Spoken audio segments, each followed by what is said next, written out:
عفوا نساء المسلمین تعف نساؤکم۔ اسی جگہ سے میں نے یہ پیغام دیا تھا، آج اس کی وضاحت کی۔ میں یہ کہنا چاہتا ہوں کہ پھر وہی زمانے جاہلیت والی ساری وبائیں، بلائیں اور سارے جرائم عام ہو چکے، نوجوان ہمارے نشے کے عادی ہو چکے، راتوں رات مالدار بننے کے لیے جوئے کے عادی ہو چکے، مختلف نشوں کا شکار ہو کر کے اور موبائل پر بلو فلمیں دیکھ کر کے آج سماج اور معاشرے میں ہماری ماؤں اور بہنوں کو بے آبرو کرنے کے پیچھے لگے رہتے۔ میرے اس پیغام کو نوٹ کر لیں کہ زنا قرض ہے، اگر آپ نے یہ قرض لیا تو یہ قرض آپ کے خاندان کی، آپ کے گھر کی عورتوں کو ادا کرنا پڑے گا۔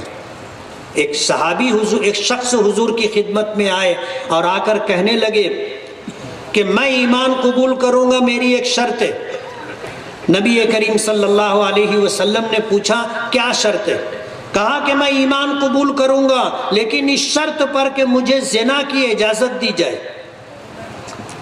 صحابہ کرام گرم ہو گئے، حضرت عمر نے تلوار نکال لی، آگے بڑھنے لگے، حضور نے روکا، مہ یا عمر، عمر رکو، اور پھر اس شخص کو قریب بلایا، اور قریب بلانے کے بعد اپنا دست مبارک اس کے سینے پر، چھاتی پر زور سے مارا اور ہاتھ وہیں رہنے دیا، اور یہ پوچھا کیا تم اس بات کو پسند کرو گے کہ کوئی تمہاری ماں کے ساتھ زنا کرے؟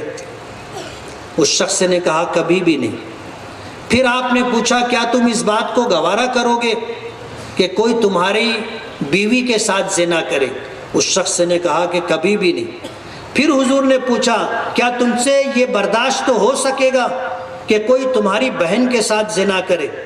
اس شخص نے کہا کہ کبھی بھی نہیں۔